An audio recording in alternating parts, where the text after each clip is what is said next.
Ongoing mastery. Cut that.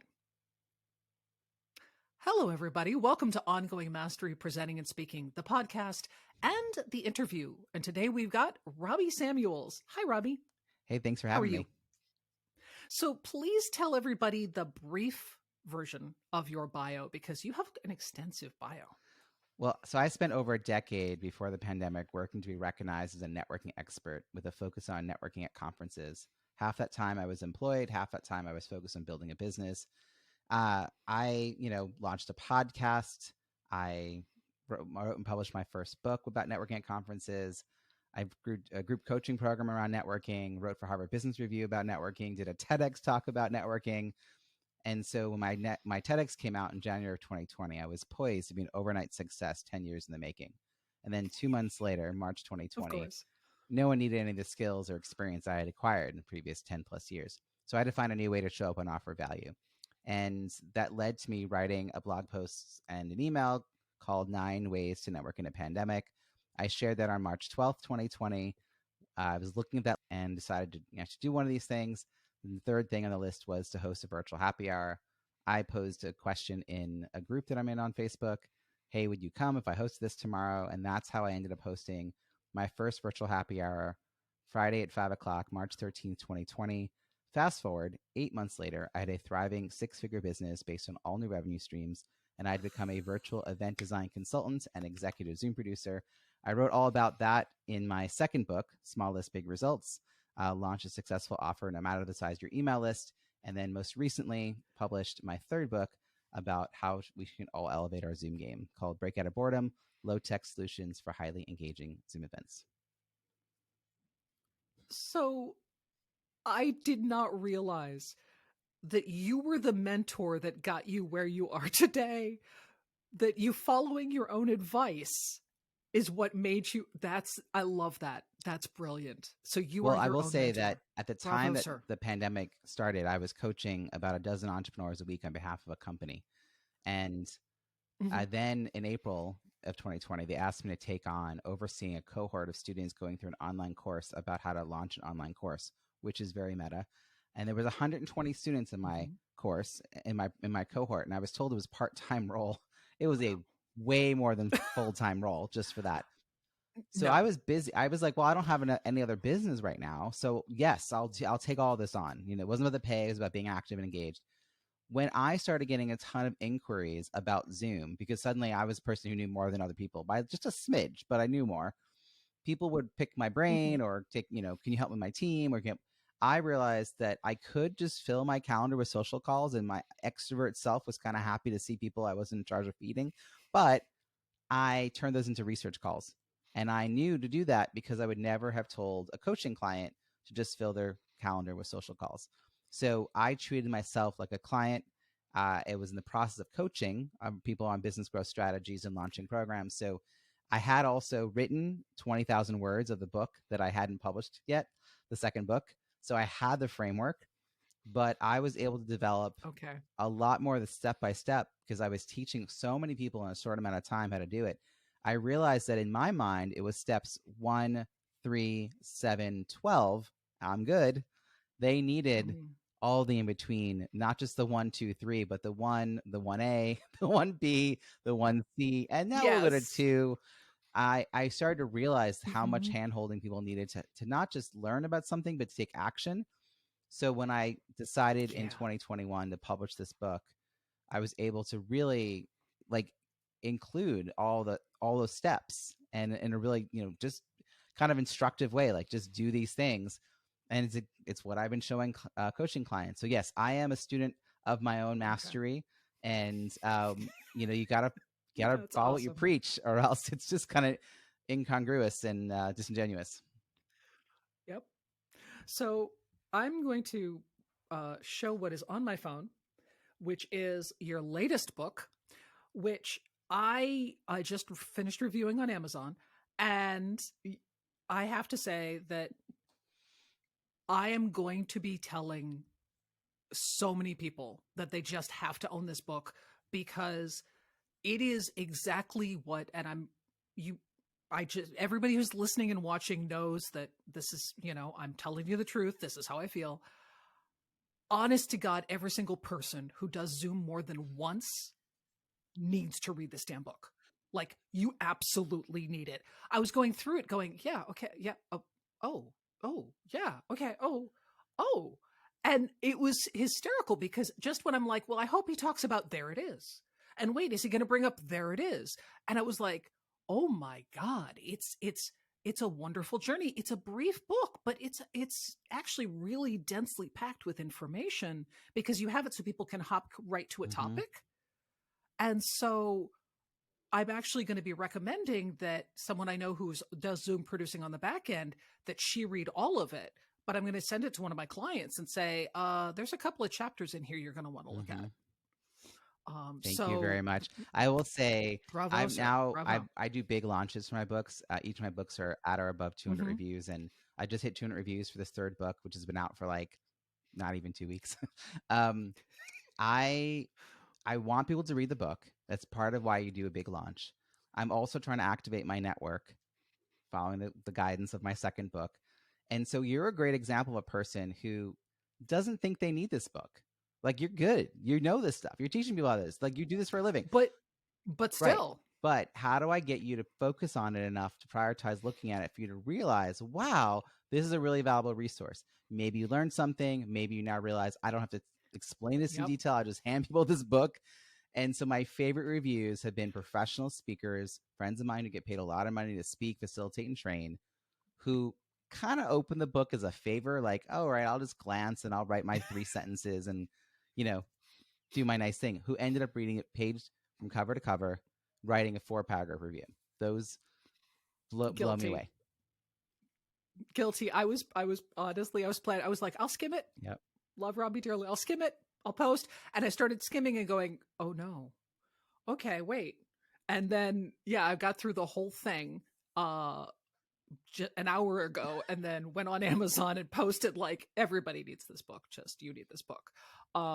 What I love is that you have your clarity of voice in instructional design is really good, because people, as you know, often over explain steps, and that makes them muddy.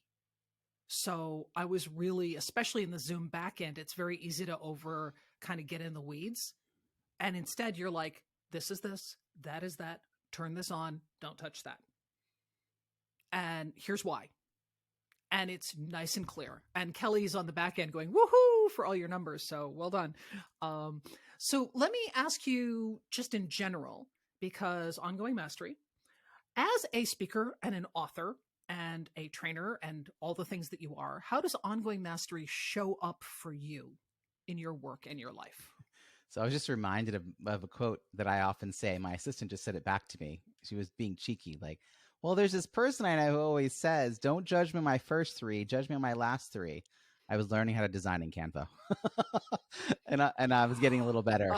So I think that's just it. Like, if you listen to my first 3 podcast episode interviews, if you look at the first 3 times I attempted to host a Zoom call, the first 3 times I tried designing in Canva, listen, that's not where it ends. It's about getting 5% better every time you attempt something. And my wife laughed at me because when on April 14th, 2020, I announced a 4-week training program called the 5% Advantage Program, which ran from the beginning of May to the end of May. And my wife wanted to know why anyone would want to only get 5% better. And I pointed out that it wasn't finite 5% better. It was every time you host or speak on Zoom.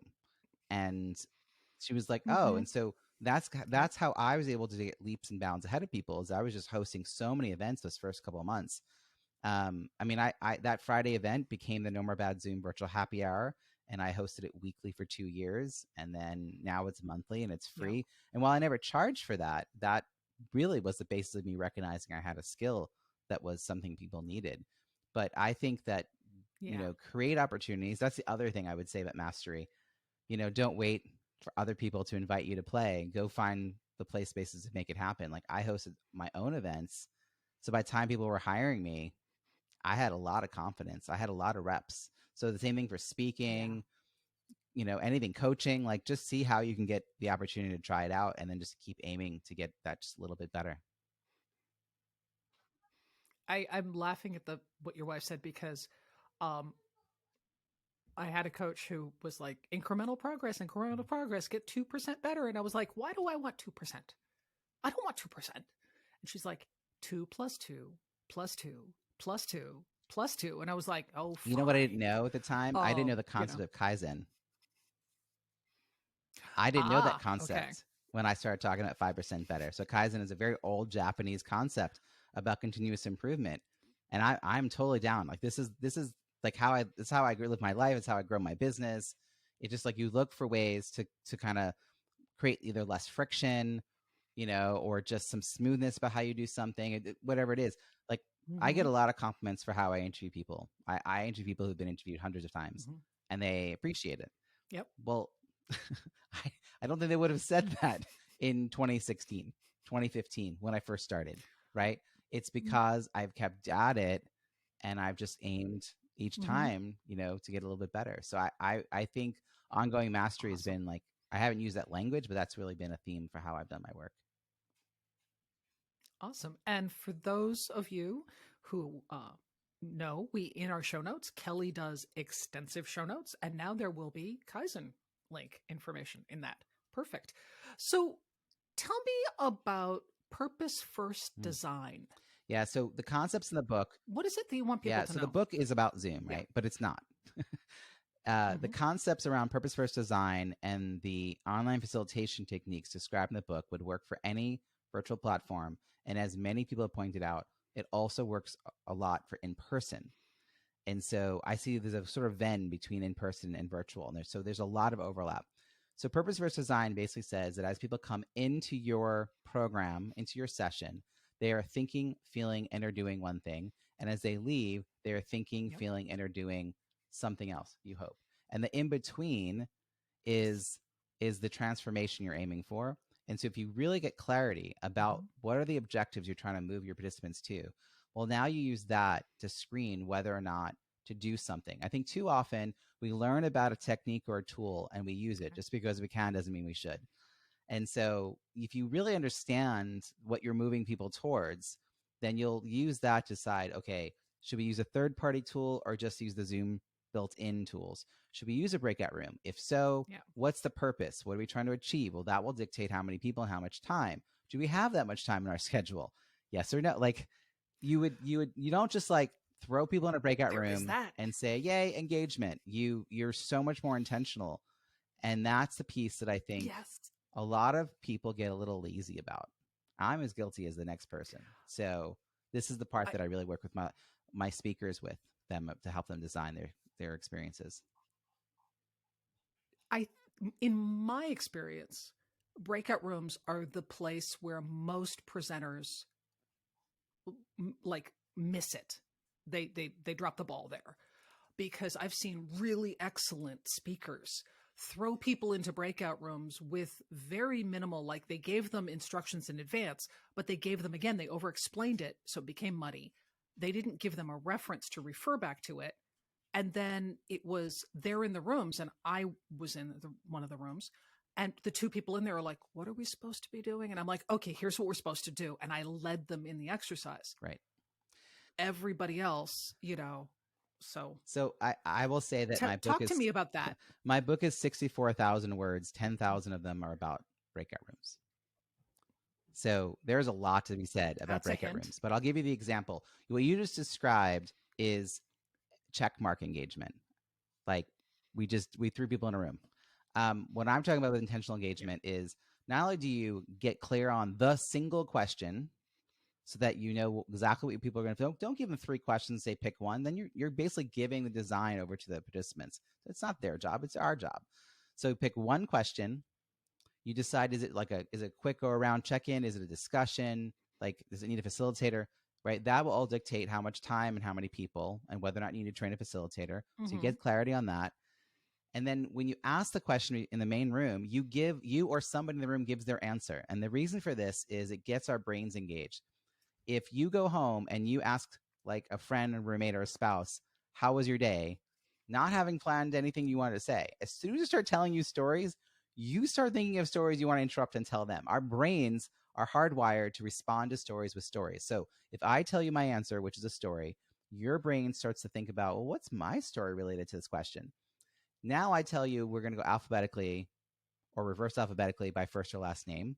Nothing too cutesy, long hair, short hair, color of shirt, birthday. I've had so many conversations about horoscopes since the pandemic because of the people saying by birthday. And I'm like, that wasn't the point of this exercise. We've just spent 10 or 12 minutes discussing that. So first or last name. And then now it's like, okay, well, people who are closer to A or whatever the prompt is, they know they're about to be first. They have an idea of what their answer is. They've been thinking about it. So there's no confusion about what the instructions are. And then you say, I'm going to drop it into chat one more time.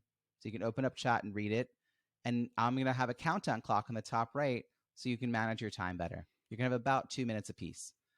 Oh my, it's everything they need to know. Like they've been thinking, their brains are engaged. They know how much time, they know who's going to go first. There's none of this getting in a room and just sort of staring mutely at each other, wondering who's going to take charge. And somebody does take charge. Not always nice as you and I. Sometimes they're the person who won't relinquish the microphone and they have a lot of power and privilege and seniority. And so that's, we basically just listen to them talk for like the 10 minutes and no one else gets to speak. So yeah, that's to me, the very essence of this is the purpose of it and then guiding people through the experience. There's a lot of room for improvement, I think. Yeah. I love the idea of having in breakout rooms, have the person, the newest person, be the one who speaks first. So if you're going to do something that isn't first name, last name, then have people open up chat as soon as they get in the breakout room and reply in chat with that answer. So there are times where you would want to maybe have the person with the most or least experience go first. So you would say, for this purpose, we want you to do this thing. When you get into the rooms, open up chat and put the number of years of service or experience you have, and then you'll quickly know the order. Like give them the instruction to do that so that they don't waste time as the time's like ticking down. Going back and forth. Be like, well, how many, when were you born? Was like, oh, August? Well, I don't know if it qualifies. That's the same day as my son. It's like, you're like, what are we talking about? I mean, I sat there while two people debated whether a blue or green shirt was darker. Every time there's been a long hair, short hair, like goes in order, there's always a guy who's bald. Okay. We got to have that conversation. Oh, okay. So I'm just saying, like, I've done all these, by the way. I'm guilty of doing them. I just started realizing as a participant, this isn't helping. First name, last name, alphabetical, reverse alphabetical. And if your last name's not showing, you go first. Real simple. So those of you who are on the audio can hear me laughing, but those of you who are on the video are watching me lose it because Kelly's on the back end in the chat dying right now. And she says, by the way, she has a question for you. Please tell your favorite worst Zoom story. Like absolutely bad experience, bad design. What's your favorite story? I actually wrote about it in the book, so I guess I feel okay telling it. I didn't, of course, give any identifying clues, but I went to a lot of networking events during the pandemic to check out what other people were doing because I was hosting one. And this is one of the things that I started really paying attention to, what was the experience like as a participant in breakout rooms, because I didn't know. I was just sending me to the breakout rooms. And I got sent to a breakout room at a networking event, 7 people, 15 minutes, 3 questions. The first question was, share a challenge you're facing. Basically, the first person who spoke got a hot seat. When there were 3 minutes left on the clock, I said, let's do a quick go around, and the rest of us got 30 seconds to say hello. If the purpose of the room had been to give someone a hot seat, that would have been in itself fine. But it was billed as a networking event. There were 3 questions we were supposed to get through for each person. Don't ask people about current day challenges. If you really want to surface challenges, frame it this way. Share a challenge you faced and how you overcame it. That way, everyone gets to share. We get to hear some common challenges. No one gets a hot seat. We also get to hear some really cool solutions and to witness each other's resilience. So it becomes a learning for everybody, a participatory moment for everybody. That person also spent the first 20 minutes showing slides about his business. So he wasn't on camera, like full camera. He wasn't welcoming people. And there was a lot of sales. There was a lot of like, all the things we could opt in for. So I went back one more time, and I just, like, for me, it's like getting in the back of a cab or a Lyft or an Uber or anything like that. I know exactly the route that I want to take. I just don't have a car, and then they go in the wrong way. And I'm like, I can't, give me the wheel. So I can't do it. I can't. Yeah. It's like, but it's right there. Every networking event that I go to today is amazing because I won't go back. And so they all are open. Like, I give unsolicited feedback. I do video feedback. I go step by step. I will show them settings. I will itemize. This is before the book, right? I was like, please do these things, and hey, take it or leave it. But then I'll go back, and if they incorporate it. I had one woman say at first, she was like, who is he? Oh, he charges for this. Oh, this is a really nice gift. Thank you for recognizing the value. Yeah. Yeah, she was like, awesome. team, do all these things. They were like, just want to just follow this guy? She's like, yes, follow this guy, whatever he's telling you. There is an event that I saw a bunch of things, basically, evening events, and it's like meetups. And it was an art battle. And I was like, oh, this looks great. And so I decided to go to one. Only I didn't think in terms of Boston, yes, tiny little town in the middle of nowhere, not going to be the same. And I walked in and I was dying within the first 2 minutes because I was leaning on my husband and I said, can I take it over?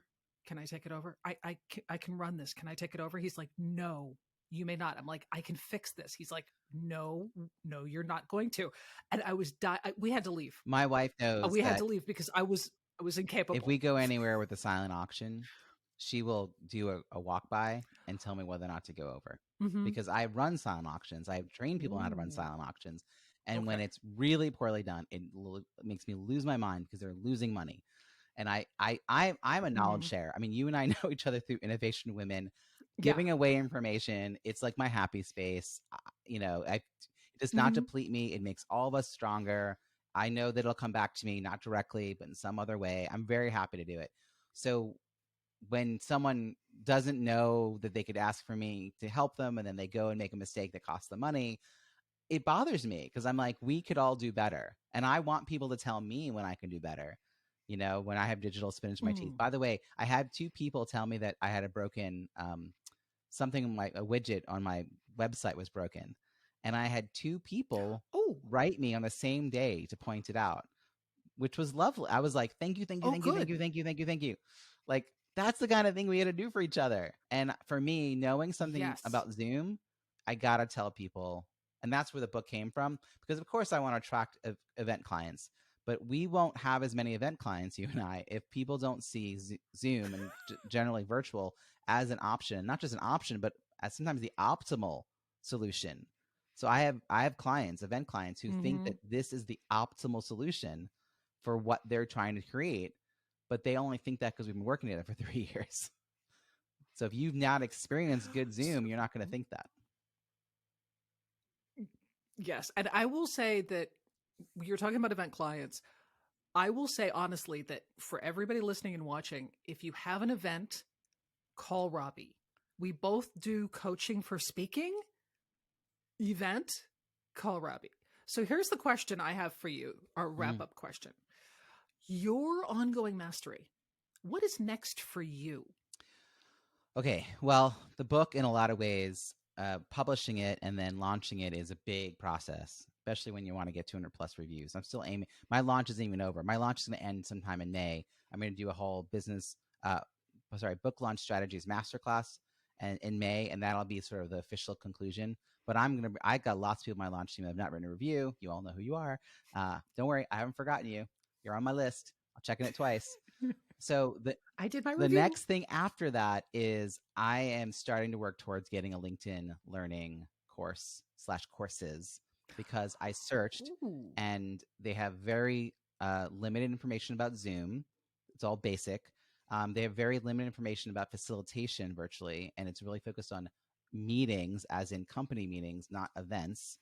And I just think there's a lot of room there and an audience of people who could really use it. Professionals who are using Zoom. Like you said, anyone who uses Zoom more than once, they don't have to be professional speakers or paid trainers. Yeah. They could still find a lot of benefit from these little courses.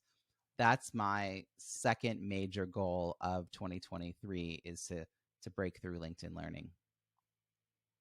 Awesome. And for those who are on audio, you should probably go look at the video because my face just did a thing because he was describing LinkedIn Learning's catalog. And when he got to the facilitation and what I know exactly what's there. Yeah. Okay. So where do people find you? So breakoutorboredom.com is where you can go to get the book and the bonus resource library. You don't even have to buy the book to get the bonuses. I give away a ton of checklists, step-by-step guides, 30 plus videos. I'm going to show you how to add they call it a custom video filter, but it's basically an image overlay using Zoom, no OBS, no Ecamm, just using Zoom itself. So I can share all that even just in the bonus content, but you can get the book. It's only $2.99 through the end of March. The paperback is also available, and robbiesamuels.com is where you'll learn about all of my stuff, my book, my TEDx, my NPR interview, all the books. And the other thing I would say is that I'm on LinkedIn. I post really regularly on LinkedIn. I'd love for people to find me. Please mention where you heard this so I'll know to say thank you. All right, fantastic. So thank you so much for coming on. Everybody, please check that out. Go say hi on LinkedIn. And next week, we will be back with more great content. We'll see you then. Thanks for watching. Thanks for listening.